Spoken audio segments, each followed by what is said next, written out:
abrimos el espacio para preguntas, para comentarios. ¿Quién quiere de pronto iniciar aquí la conversación con la profe Diana?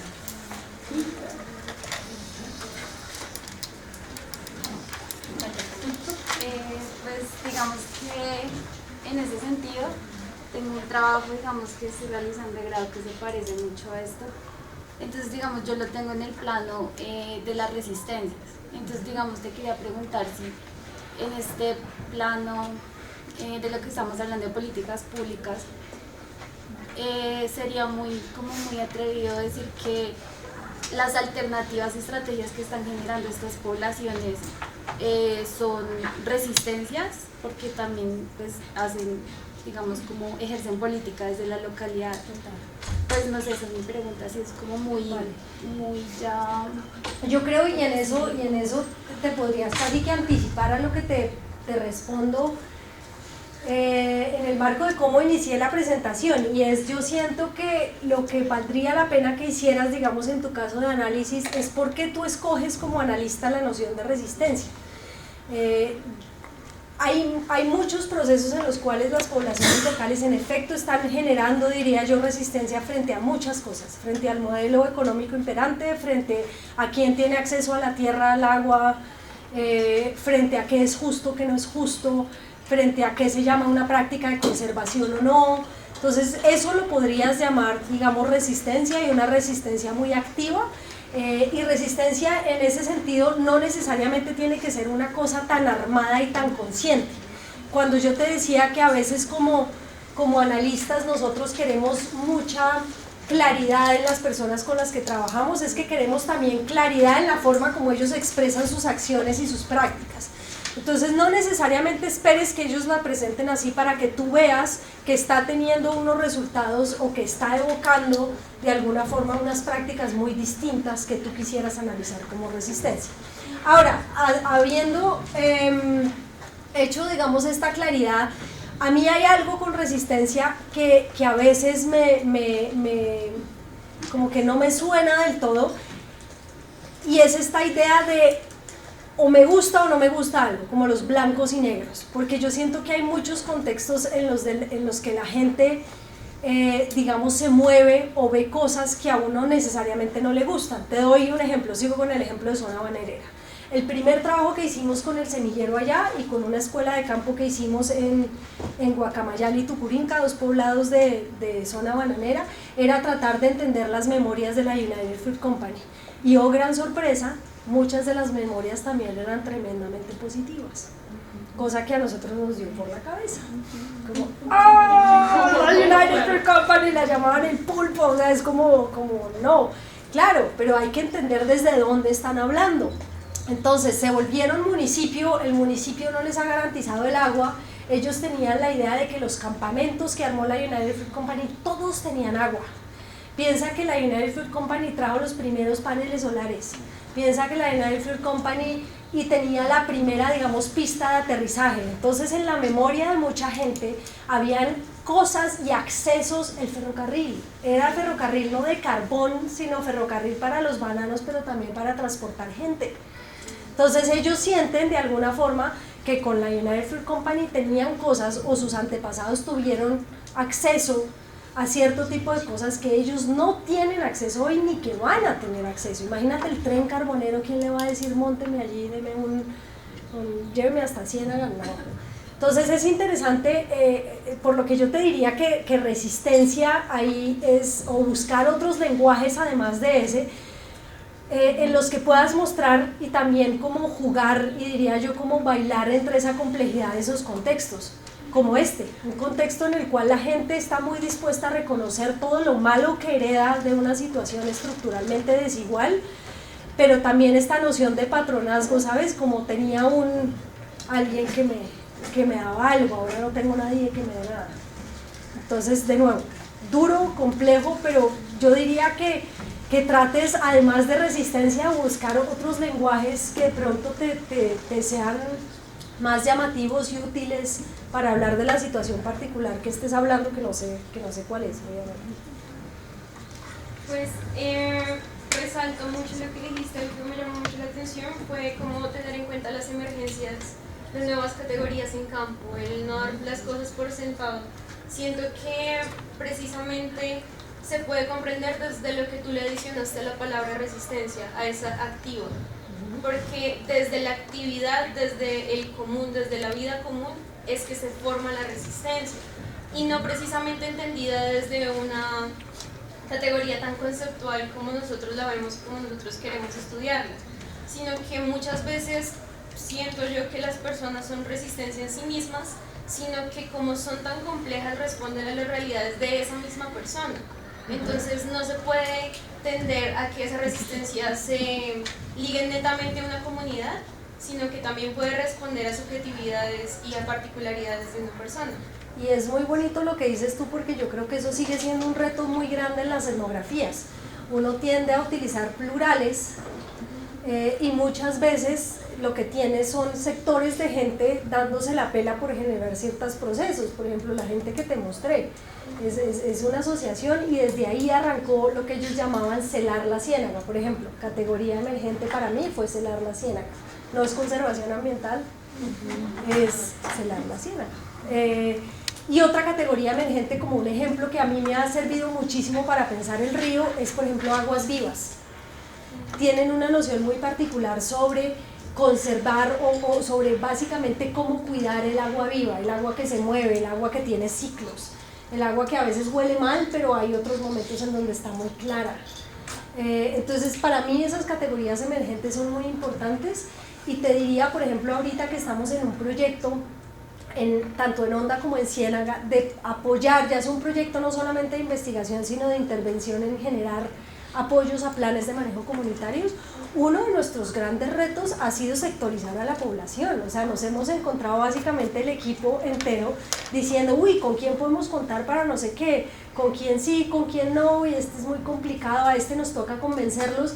Y nos hemos dado cuenta también que con la gente con la que uno normalmente haría campo, no es necesaria para una cosa académica, no es necesariamente la gente con la que harías intervención, como procesos más de intervención. Para mí eso ha sido un aprendizaje grandísimo. Por ejemplo, ahorita estamos trabajando mucho más de cabeza, porque ya lo hicimos muchos años, con la gente que sí cree en el proceso, y nos tocó meternos de cabeza con la gente que no. O sea, realmente si queremos generar un cambio, el cambio está más en trabajar con la gente que ha sido más reticente, con la gente que sí quiere, digamos, la venta de pescado, que sí trasmayea, que con la gente que ya sabemos que está de nuestro lado, y eso requiere unas herramientas y unos procesos mucho más lentos, y tener la tranquilidad, que lo hemos hablado muchas veces con el equipo, que podemos fallar. O sea, estamos haciendo un intento y unos apoyos, pero podemos fallar radicalmente. Frente a eso siento que también hay otro gran reto en cuanto a lo que es el lenguaje, porque puede que nosotros lleguemos con unas categorías construidas, luego se nos rompan en campo, que digamos a ti te emerge agua viva, pero existe una rigidez muy fuerte frente a las organizaciones y a las instituciones también. Sí. Entonces muchas veces se cae en el error, al menos desde lo que pienso, de encontrar la categoría agua viva, pero volver a transformarla en el momento de exponerla, porque estas organizaciones tienden a ser como muy rígidas. Entonces, ¿cómo se pueden generar estos planes de manejo comunitario respetando la significación de la comunidad? Yo creo que tú estás planteando un tema muy claro, y yo te diría que no hay una respuesta fácil, depende de lo que tú quieras hacer. Por ejemplo, en nuestro caso, tiene en este momento unos abogados que están trabajando tanto en la universidad con nosotros como en la Universidad de Antioquia. Y Clara, que es la profe de la Universidad de Antioquia, nos decía, es tremendamente importante, y muchas de estas poblaciones quieren blindar sus propuestas comunitarias en las instituciones. Entonces, en el momento en que a ti te dice, digamos, una población o unos líderes, nosotros no solamente queremos consolidar nuestras propuestas de manejo, sea como las llamemos, sea celar la ciénaga, sea el agua viva, sino que queremos tratar de blindarlas, por ejemplo, de los cambios políticos. En ese momento, obviamente, tenemos que comenzar a dialogar con las categorías que están, digamos, en la legislación ambiental. Entonces, para nosotros, digamos, en este caso en particular, yo en particular he echado mano de una categoría que no me molesta mucho, que es gobernanza, pero que se utiliza muy mal en muchos contextos institucionales. Por ejemplo, a mí me ha sido tremendamente útil porque es decirles, vea, gobernanza incluye formas de normatividad local que normalmente usted no está viendo.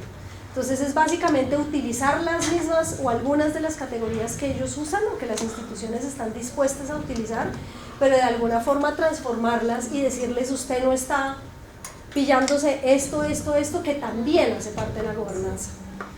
Entonces, en ese orden de ideas te diría, no hay respuesta fácil. En esos contextos no pierdo más utilizando agua viva, por ejemplo, que diciendo usted tiene que incluir agua viva dentro de los procesos de gobernanza de esta manera. Entonces, yo sí creo que sí hay que articularse y si en efecto, digamos, el objetivo es tratar de ayudar a que muchas de las instituciones de alguna forma vean, o en algunos casos como en Onda, por ejemplo, que lo que estamos apoyando es un proceso de ecoturismo de 6 asociaciones de pescadores. Ellos quieren ser vistos y quieren articularse con la institucionalidad, no lo han logrado hacer. Tienen un montón de agencias de viaje que básicamente lo que les pagan es la gasolina o el paseo y ellos quieren volverse la agencia, o sea, las asociaciones quieren que tú vayas y seas tú la que les diga, vea, yo los contrato a ustedes directamente y no tengo que pasar por estas, digamos, asociaciones. Entonces, en ese orden de ideas, obviamente, a nosotros nos ha tocado aprender cierta terminología que no manejábamos.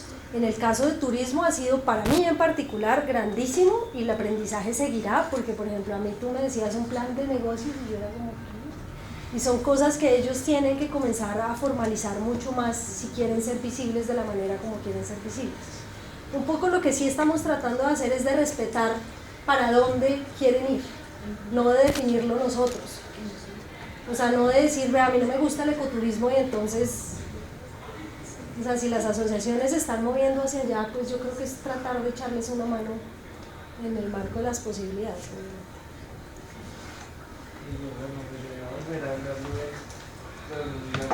El concepto de resistencia, o sea, para mí en este caso yo no hablaría de como una resistencia como tal, sino hablaría como un proceso, no sé, como de, no sabría si no es una adaptación o creatividad.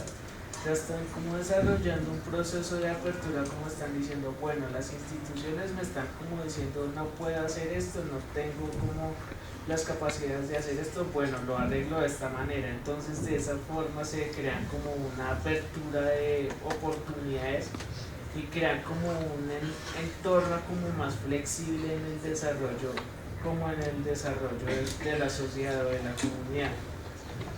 Con respecto, bueno, y también como con respecto a lo de los conceptos, lo de la cuestión de Rigel, pues la cuestión también de como de la antropología es también poner a conversar y tratar de buscar como una conversación entre lo que dice como la persona, o sea, como lo que dice la comunidad y lo que digo yo, o sea, es como estamos trabajando con la comunidad, ¿no? O sea, con ese desarrollo de trabajar con la comunidad.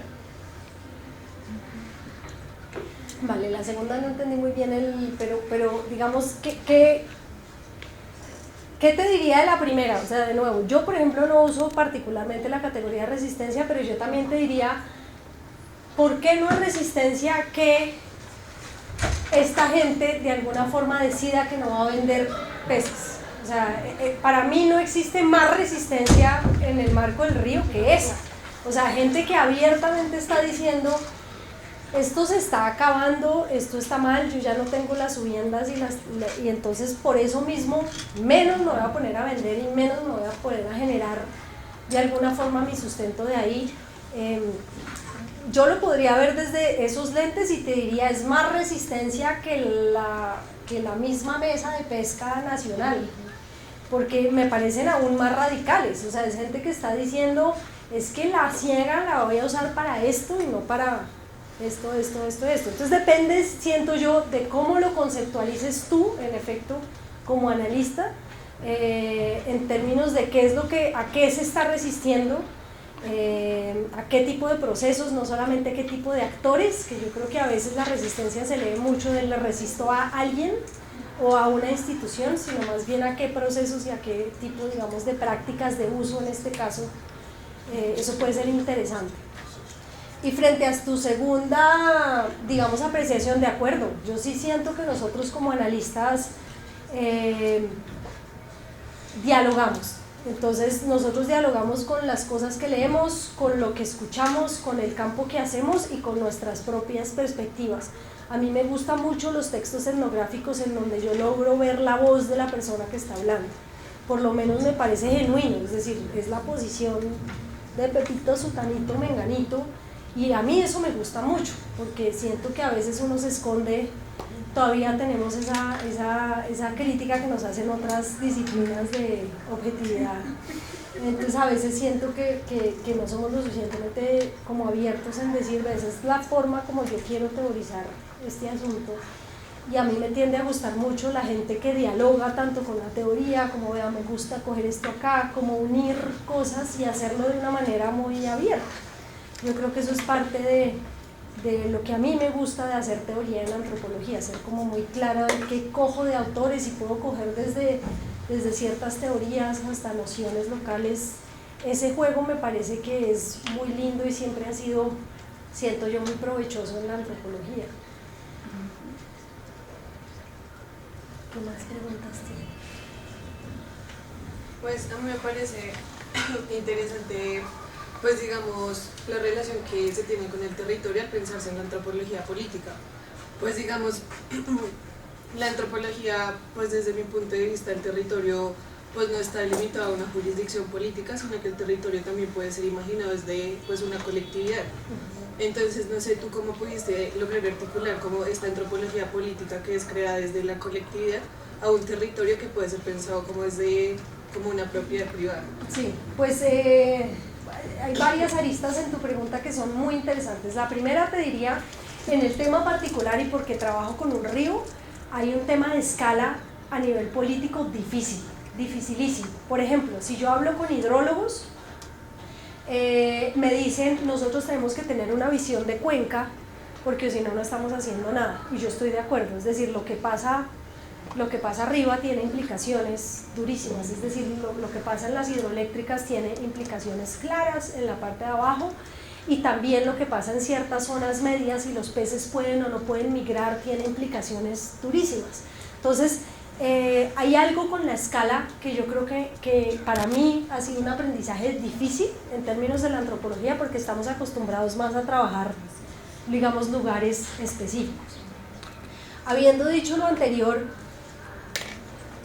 una de las alternativas en términos de gobernanza, que es un poco lo que yo estoy trabajando, de las cuencas, es yo tengo que entender herramientas de manejo de cuenca, pero yo sentía que nos estábamos perdiendo de esas otras herramientas más locales que podrían ser hasta casi más funcionales que todas esas estrategias, digamos, de manejo más grandes. Entonces, para ir mostrándote un poquito la complejidad del asunto, no solamente se trata de cómo una persona o un grupo de personas configura o significa un territorio en particular, sino muchas veces para esas mismas personas hay muchos lugares conectados o interconectados. Eso ha pasado en la gente que trabaja Amazonía por mucho tiempo, es decir, hay muchas cosas conectadas entre sí, y eso yo creo que para mí ha sido un reto grandísimo. Yo creo que yo terminé al inicio trabajando en 9 poblaciones porque sentía que no podía decir nada del río Magdalena si me paraba solamente en un pedacito, pero fíjate que eso también tiene implicaciones para ti como estudiante. Yo no te pediría como profesora tiene que irse a 9 poblados o si no, no está haciendo, digamos, nada válido. Yo creo que lo importante es entender cuál es el alcance, digamos, de lo que yo logro hacer y tratar de definir desde allí qué puedo contribuir. Por eso yo te digo que a mí me ha gustado ser como más honesta y decir, yo en este momento les diría mal si les digo todos los problemas en términos de justicia ambiental que hay en toda la cuenca. No me los sé todos. Seguramente sé algunos, pero no todos, y seguramente lo que yo les estoy proponiendo puede impactar en algunos de esos problemas y no en otros. Entonces yo creo que lo primero que yo te diría es como ser muy honesto frente a cuál es el alcance de lo que uno logra hacer también como analista o como persona que está tratando de apoyar algún tipo de proceso. Y yo creo que la gente lo tiene claro, o sea, ellos dicen, cuando tú hablas, digamos, de este caso en la Ciénaga con ellos mismos, ellos dicen, nosotros sabemos que posiblemente estamos haciendo poco, dicen, yo puedo estar cuidando los bocachicos acá, pero una vez migran, cuenca arriba, puede que la siguiente ciénaga se coja todo lo que básicamente yo no cogí. Y en efecto, eso es lo que muchos de la gente en la cuenca se echa la culpa horriblemente la una a la otra. Y es yo no hago, porque si yo cuido, estoy cuidando a favor de otro más vivo que básicamente está aprovechando lo que yo cuidé. Pero yo siento que eso es un círculo vicioso que entonces haría que nadie hiciera nada, porque siempre es como la competencia quién es más vivo, digamos en el caso que yo te estoy contando. Entonces te estoy dando, es como unas reflexiones para pensar escala y para pensar territorio, no solamente como algo ubicado o ubicable, sino algo que tiene muchas, digamos, conexiones dependiendo del proceso o de la práctica que tú estás queriendo entender, y dependiendo también de la gente misma con la que hablas. La gente misma, digamos, a lo largo de Armero para abajo te cuentan los cambios radicales que sufrió el río con Armero, y esto es algo que pasó, digamos, radicalmente. Entonces entender también cuáles son los procesos que la gente dibuja de una manera más localizada, cuáles son procesos más amplios, y tú tener, pues yo te diría también como tranquilidad de que uno no puede hacerlo todo. Fíjate que eso sí es algo que yo he aprendido mucho de las ciencias duras. Uno a veces se da bastante más látigo que ellos definen muy claramente, esto es lo que yo voy a trabajar, en una primera fase logro caracterizarle esta cosa, en una siguiente lograré esto, y en otra, yo eso sí he logrado como fresquearme un poquito más, porque a veces uno se exige mucho en una, digamos, primera investigación, y para mí ha sido, digamos, bonito porque, digamos, llevamos trabajando en el mismo sitio ya como 4 años, y eso también genera unos procesos con la gente y de mirar los periodos y las periodizaciones pues muy distintas.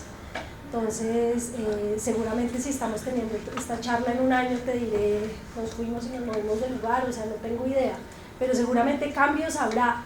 Y lo que yo te digo es como estar muy abiertos a que uno también está metido en un mundo y en un contexto cambiante, y que seguramente tu investigación también cambiará, y está bien.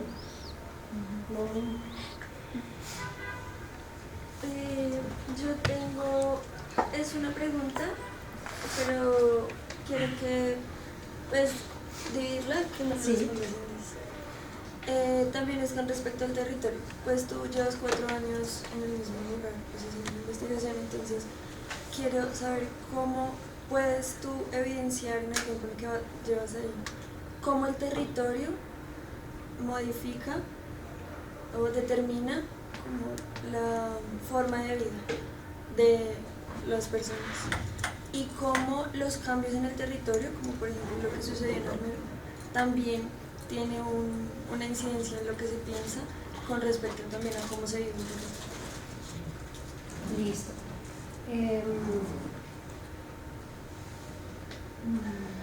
¿Cómo te respondo? Me gustaría responderte sin que suene como una causalidad tan unidireccional como un poquito lo planteaste, es decir, si yo vivo en este territorio, por ende soy así, o si yo vivo en este territorio, por ende hago ABC, que yo creo que era la manera de cómo la antropología hacía sus monografías.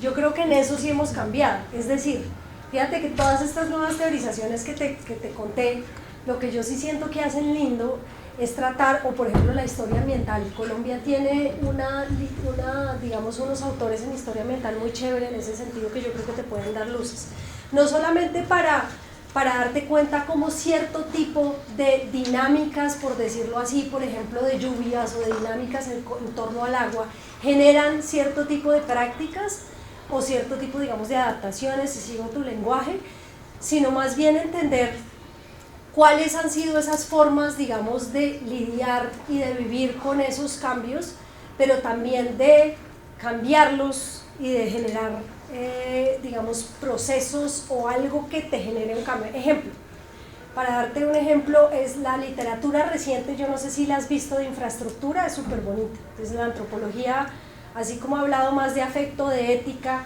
también hay una línea muy grande que está trabajando sobre infraestructuras. Y uno de los análisis de infraestructuras en Sudáfrica, hay cosas muy lindas, en mucho, digamos, del sur global se está hablando de infraestructuras. Y hay cosas bonitas que yo siento allí, es como la gente también ha definido o cuáles han sido los procesos, objetos o materiales por medio de los cuales la gente media su vida con ciertos fenómenos, por ejemplo las lluvias, las sequías, las inundaciones. Entonces yo te diría que para mí una forma de verlo ha sido menos unidireccional, menos de decir yo entiendo estas dinámicas ambientales y por ende asumo que la gente vive así, que era yo creo que la antropología vieja. Más bien mi pregunta ha sido cuáles han sido las prácticas o los procesos por medio de los cuales la gente media cierto tipo de ciclos o cierto tipo de cambios o cierto tipo de temporalidades. Y en esos procesos de mediación pueden estar materiales, pueden estar formas de significación, pueden estar formas de organización comunitaria. Hay muchos procesos sociales a través de los cuales la gente media su lugar y media cierto tipo, digamos, de ciclos o de contextos, digamos, socioambientales. Te lo pongo de esa manera porque yo creo que lo que sí ha pasado y en Colombia hay muchos exponentes que trabajan ese tema de manera muy linda. Cuando yo digo socioambiental o ecología, precisamente se supone que los humanos están ahí metidos.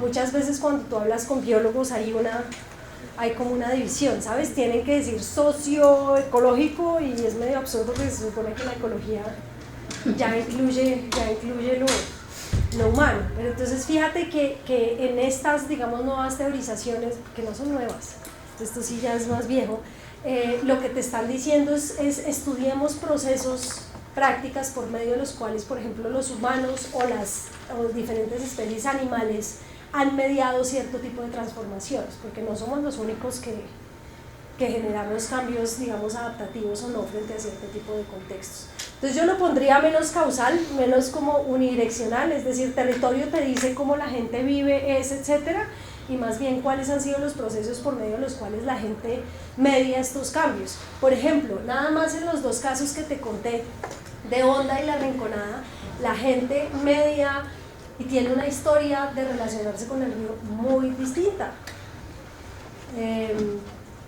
La idea de Honda como este lugar de puerto, de este lugar, digamos, de consumo, las grandes bodegas, los mercados, es una historia muy distinta y estamos hablando, digamos, de contextos ribereños también distintos, pero podrías pensar que son, digamos, similares en términos de un montón de poblados o de pobladores que viven de la pesca. Pero fíjate que la forma como se gestiona, la forma como se piensa, la forma como se vive de manera cotidiana no necesariamente es la misma. Tiene rasgos de familia, tiene rasgos similares, pero no necesariamente el que vivas en un contexto te hace ser, digamos, de una forma u otra. Y de nuevo ahí está el reto para pensarse en una escala más grande de gobernanza. Si tenemos en cuenta todas estas historias ambientales localizadas, ¿cuáles serían las herramientas o las mejores herramientas para tener en cuenta, digamos, esa pluralidad de historias? No es un reto fácil. ¿Más preguntas? Yo tengo una pregunta de curiosidad. Sí. De lo que dijiste al principio sobre ese diálogo en el trabajo conjunto con ciencias naturales. Me causa mucha curiosidad en términos de lo complejo que es, digamos, como de que ellos integren la parte social como parte de esa ecología, de esos ambientes. ¿Sí?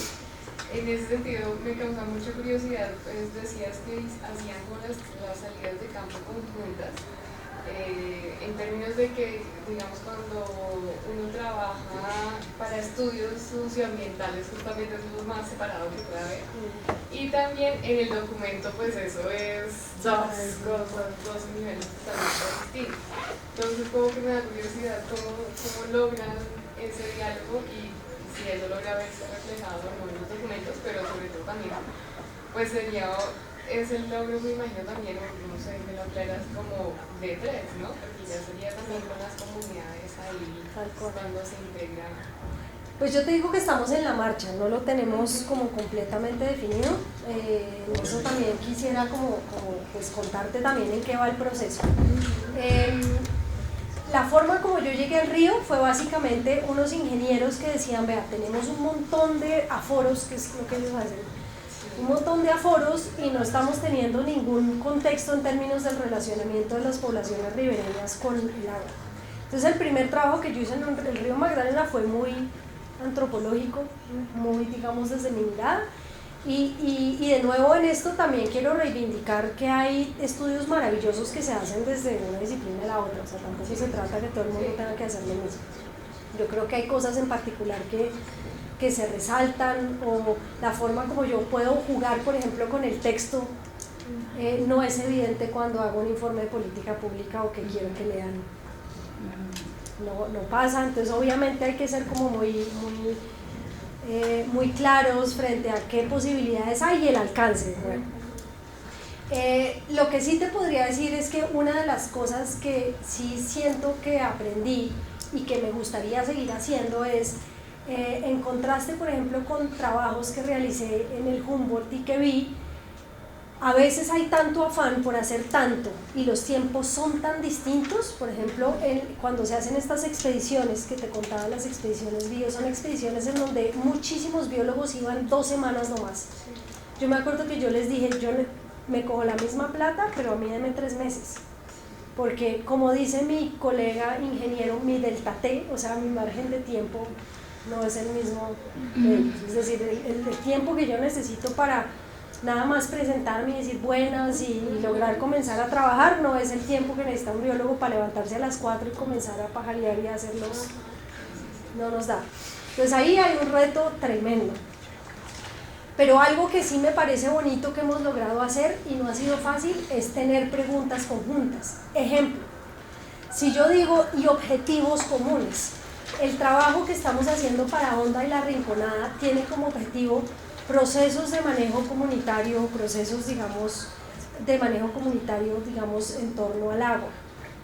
Cuando tú le dices a un biólogo o a un ingeniero que está trabajando para fortalecer un proceso comunitario, es muy distinto que cuando le dices que simplemente está teniendo que hacer una caracterización de los movimientos del agua y una modelación de cómo se mueve el agua.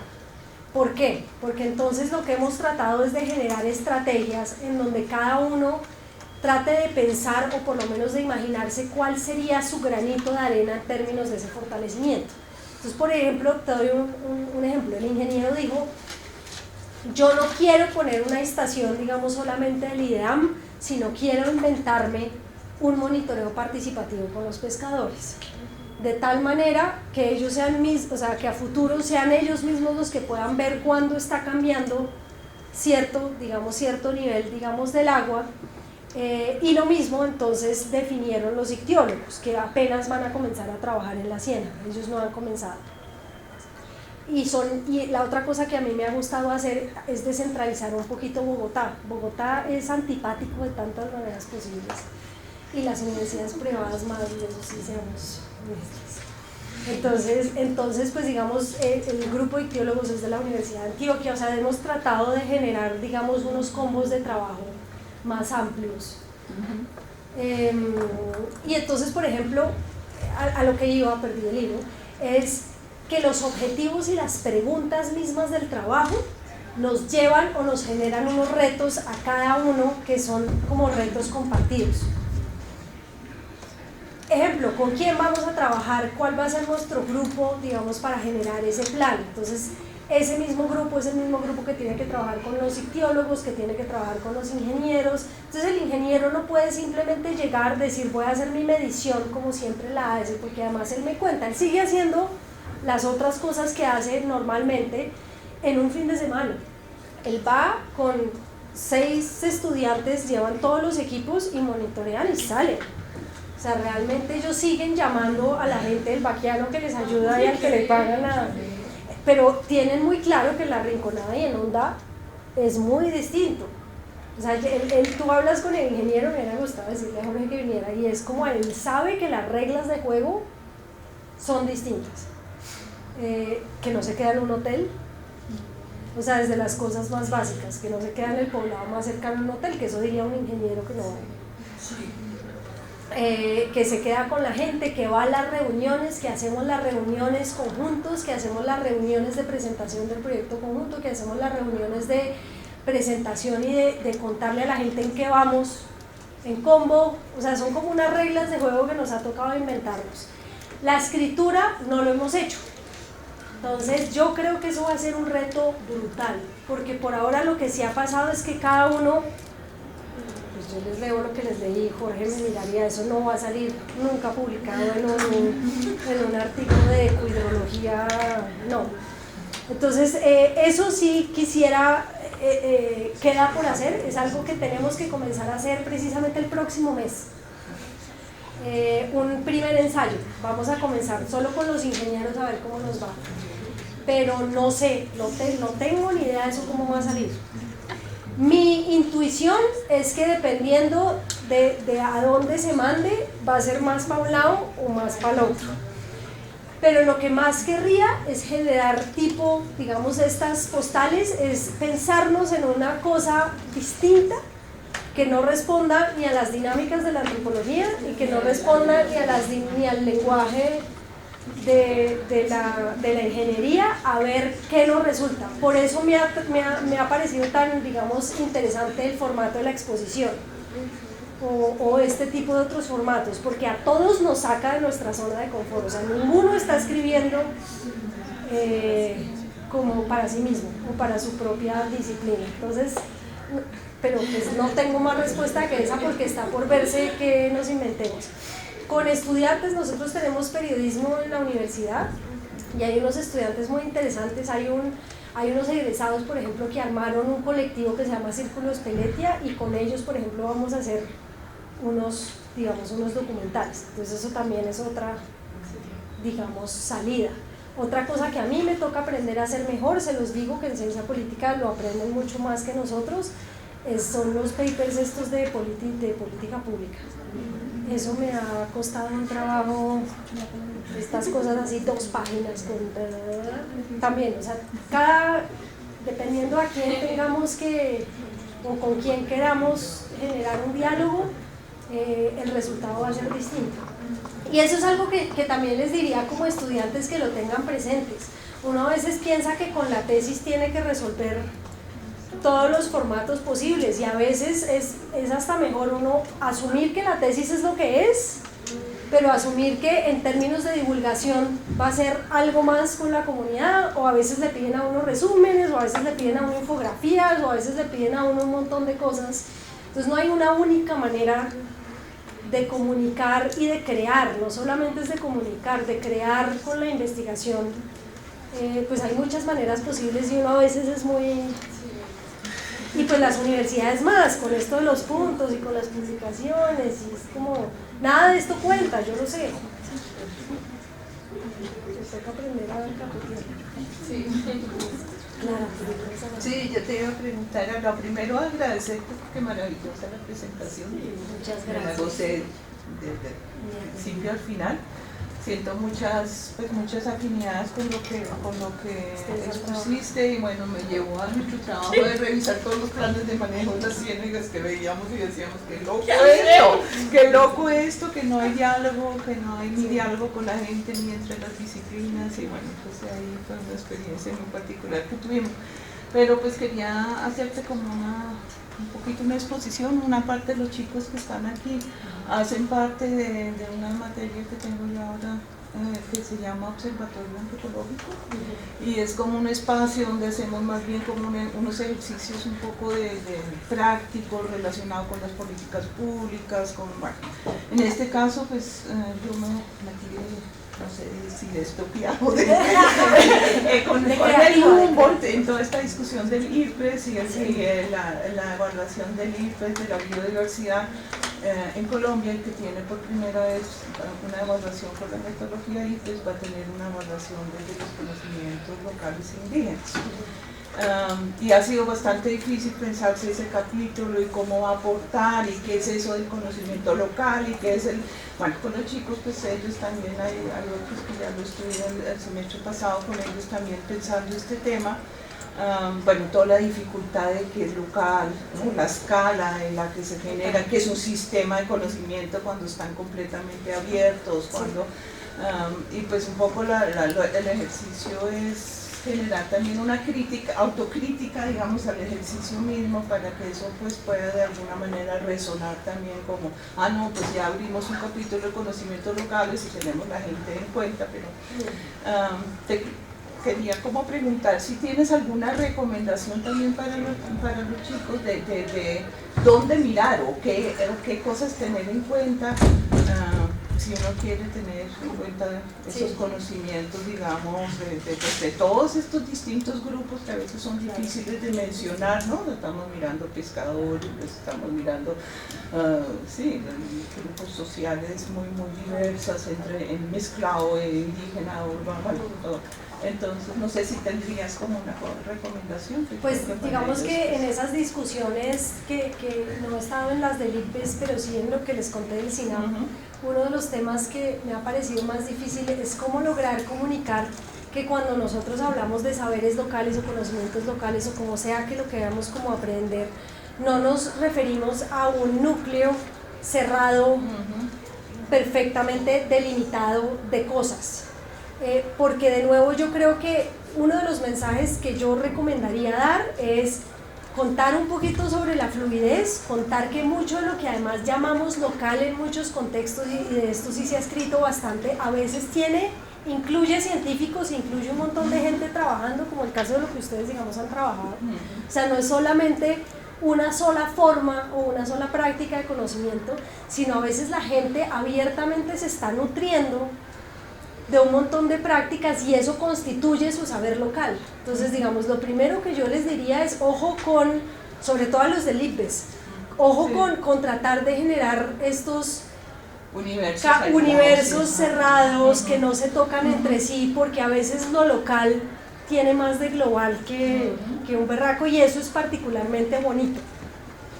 Entonces eso sería, digamos, un primer llamado, es decir, lo local es a veces la manera como la gente decide generar alianzas frente a un mejor vivir o un mejor manejo que no solamente ha sido resultado, digamos, de un conocimiento experiencial, sino que puede venir de un montón de lados. Entonces yo eso lo reivindicaría como que me parecería clave.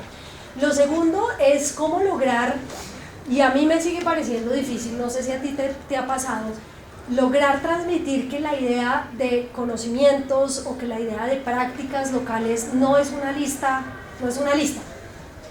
A mí en muchos de esos contextos me ha costado mucho decirles, porque la gente sigue teniendo la noción de que cultura es una lista de rasgos, y que nosotros como antropólogos lo que les vamos a ir a decir es quién es indio y quién no, quién sí es local y quién no, a partir de una lista, digamos, de rasgos. Entonces a mí me ha parecido particularmente difícil decir eso, y ahí yo creo que tienen que tomarse decisiones, digamos, para el IPES que son difíciles, en términos de escala, por ejemplo, en términos de la gente que vamos a considerar como local es la gente que porque además conocimiento local, como ustedes seguramente lo vieron en esas ciénagas, no necesariamente a veces es el más chévere en términos, digamos, de manejo, digamos, ambiental. Entonces yo creo que eso también es algo que hay que decirlo y que hay que evaluar, es decir, cuál tipo de conocimiento local es el que se está queriendo reivindicar y por qué. O sea, no es conocimiento local por conocimiento local, porque conocimiento local hay muchos, incluyendo algunos que no queremos de alguna forma apoyar tanto, y yo creo que eso también es bueno decirlo. No estamos dispuestos a apoyar cualquier tipo de conocimiento local, no estamos dispuestos a apoyar cualquier tipo de organización local. Y yo creo que a veces nos falta decirlo de una manera más explícita, porque suena mal, porque sí.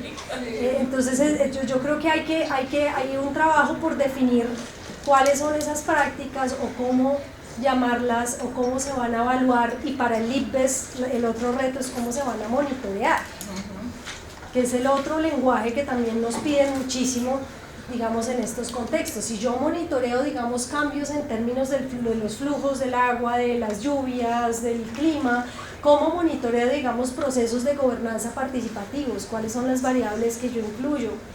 ¿Cómo monitoreo que se estén incluyendo, digamos, saberes locales o no?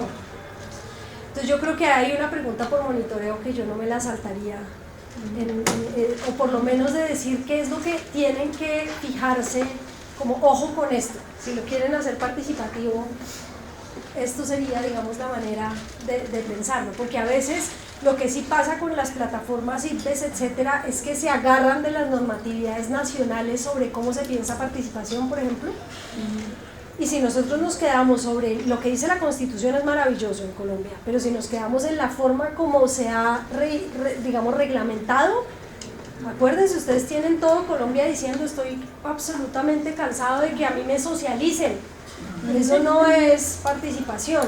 Entonces yo creo que sí valdría la pena decirles, hay que generar otras estrategias, digamos, de participación que incluyan, pero que vayan más allá, digamos, de las normatividades estatales.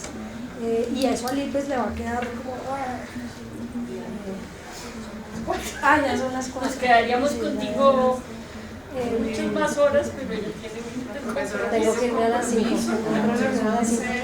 Pero después hablamos del IPBES, porque es así. No, es un bollo ahí que los tengo pensando en eso, leyendo política pública, cómo conecta, leyendo también textos, saben cómo aparece. Sí. Yo lo que les diría es, hay cosas que les toca inventarse más. Por ejemplo, lo que yo les decía, que la antropología hizo más en el pasado que ahora. Es decir, no solo nos quedemos con volvernos abogados, que a veces nos quedamos tratando de entender la ley, sino que era esas otras cosas que la antropología lograba poner, digamos, en discusión, que ahora nos cuesta trabajo. Yo creo que hay que volver a decir, hay cosas que las normatividades no están dejando ver, y por eso, digamos, la discusión con muchos de los abogados frente al caminos derechos de la naturaleza no necesariamente. O sea, estamos en la cosa de que se descubren ciertos modelos y se asume que tienen que funcionar para todos los contextos. Pero después... Sí, después habló. Sí, vas a preguntar no, algo. es una sola cosita, porque buena parte de los jóvenes que hablaron y enfrentan el semestre entrante la decisión sobre sus tesis, a mí me parece que lo que escuchamos hoy es sobre todo esperanzador, y siento que, digamos, que ojalá pudiéramos hablar, porque hay, digamos, que una escogencia muy fuerte aquí por una línea, digamos, que tiene que ver con el conflicto y los procesos de paz y demás, pero siento yo que los antropólogos están un poco resistiendo a meterse en un marco muy, digamos, muy estrecho de eso, y entonces están trabajando con arte, con una cantidad de otras opciones, y siento que lo que me queda la pregunta, que sé que no vamos a responder en todas, es finalmente qué le enseñan a la gente en términos de esperanza. O sea, ahí hay procesos locales, hay procesos con los que uno puede atender, y que creo yo que es lo que deja esta intervención. Yo pues te agradezco mucho, porque ha sido también un proceso arduo para mí, por eso arranqué diciéndoles en el contexto en el que no me sentí bien, que fue el contexto de estas discusiones de horticulturalismo, y yo trato de hacerlo muy abierta porque es muy honesto. Yo siento que esto en Colombia y la discusión está muy cerrada, está súper blanco y negro, está todavía en que los abogados nos buscan para decir, ustedes han visto, diga quién es indio y quién es no, para ver cómo resuelve. Es como, eso no es lo que yo quiero ser.